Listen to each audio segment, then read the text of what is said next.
Greetings everyone and welcome to Harry and Meghan's Tale channel. I am your host, your conduit to the royal world, Kelly. We're about to embark on a fascinating journey, exploring the intricate dynamics of the British royal family. Our focus today is a tale of two royal brothers, their diverging paths, and the surprising emotions that rumble beneath the surface. So, buckle up as we delve into the intriguing dynamics between two royal brothers, Harry and William. Rewind to 2019. And a determined couple, Harry and Meghan, were making propositions to the royal family. They were not asking for much, just a chance to be themselves while also serving the monarchy. They proposed a half-in solution, which meant they would still undertake royal duties and patronages, but without being part of the toxic, invisible contract with the British tabloids. But their suggestions were met with outright rejection. There were excuses, of course. We don't do things that way.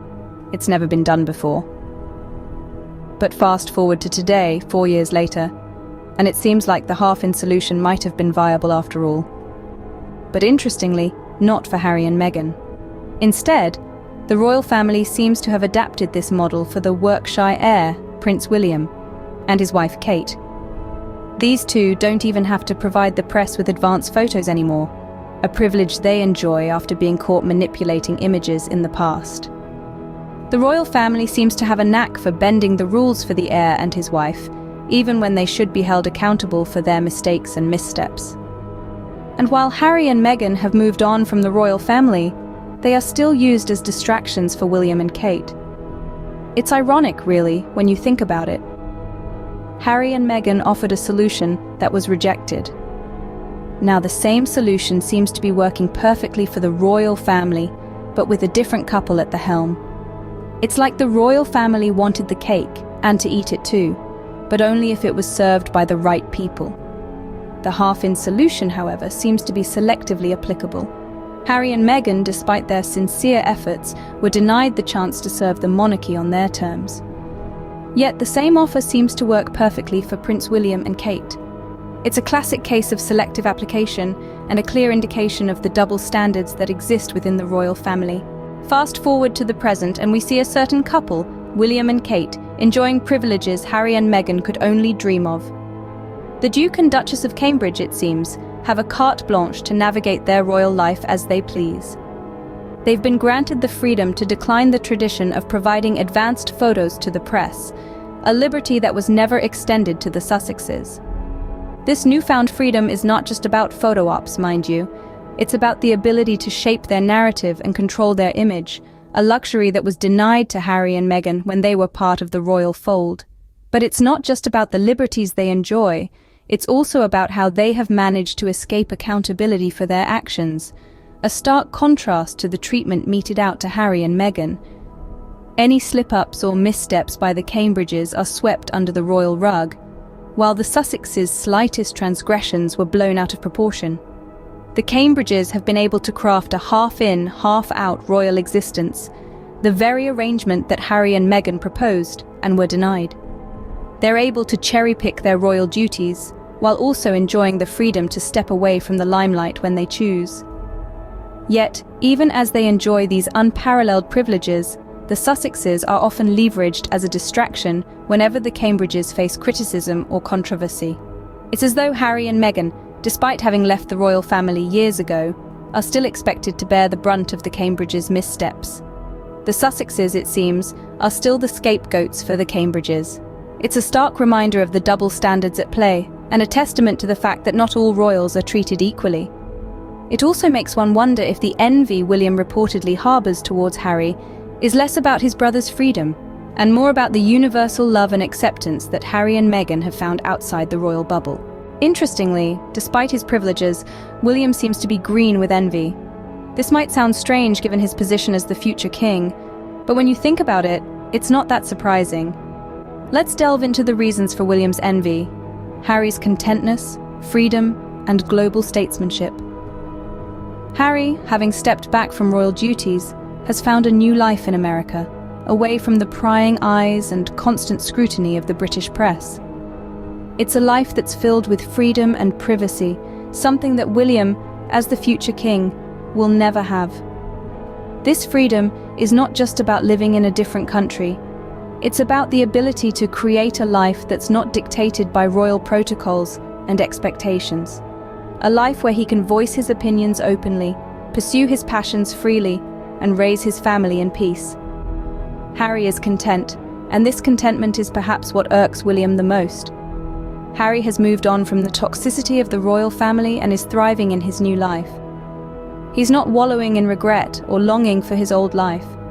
Instead, he's embracing his new journey, a journey that's filled with opportunities and possibilities. Harry's happiness, his ability to put the past behind him and move forward, is something that William finds hard to digest. Then there's Harry's global statesmanship. Despite stepping back from royal duties, Harry continues to make an impact on a global scale. His philanthropic endeavors, his advocacy for mental health, and his commitment to creating a better world are all things that have made him a global statesman. It's clear that Harry's influence extends far beyond the boundaries of the UK, and this too is something that William envies. But perhaps the harshest blow for William is Harry's refusal to engage in his games. Harry's refusal to be sucked back into William's drama shows his maturity and strength of character, and this, more than anything, is a bitter pill for William to swallow. In conclusion, Harry's refusal to engage in William's games is perhaps the harshest blow. It's a clear indication that Harry is not only happy but also thriving in his new life, and this is something that William, despite all his privileges, can't seem to grasp. 4 years and 4 months later, it's clear that one of the biggest problems facing the Windsors is William's jealousy. A green-eyed monster that lurks in the shadows of the royal family, gnawing at the ties that once held two brothers together. William's envy of Harry isn't just about the tangible things, the beautiful wife, the sprawling mansion in sunny California, the freedom to live life on his own terms. No, it goes much deeper than that. It's the intangible things that William covets the most. Harry's happiness, his contentment, his ability to move on from the toxicity and thrive in his new life. This jealousy isn't just a personal issue, it's a royal problem.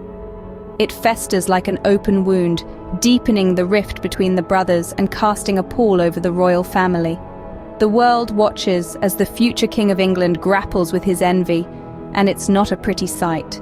The irony of the situation is not lost on us. William, the future king, who seemingly has it all, yearns for the life of his younger brother, who chose to step away from the royal life. It's a Shakespearean tragedy in the making, with William playing the envious King Lear to Harry's contented Cordelia. William's desire to emulate Harry goes beyond mere sibling rivalry. It represents a fundamental shift in the royal mindset, a recognition, perhaps, that the old ways of the monarchy no longer hold the same appeal. That freedom, happiness, and a life lived on one's own terms are more valuable than any crown. But as long as William's jealousy continues to cloud his judgment, the royal family remains in a state of flux. His envy is a barrier to progress, a roadblock on the path to modernizing the monarchy. It's a problem that the Windsors must confront, sooner rather than later. William's childishness and his envy of Harry is an issue that continues to plague the royal family. It's a problem that, left unchecked, could have far-reaching consequences for the monarchy's future.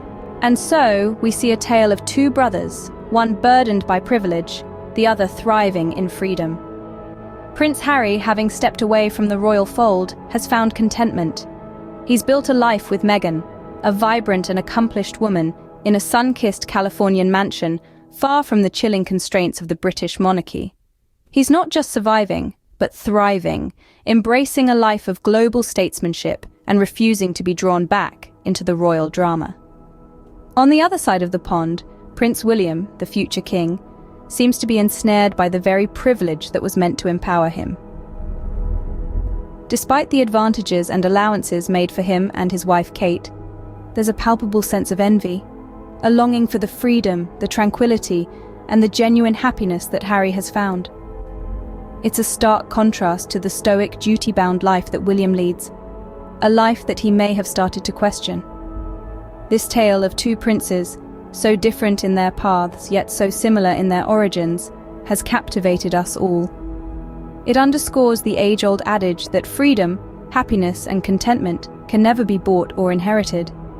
They are choices, choices that Harry made willingly, and choices that William, despite his royal status, seems to yearn for.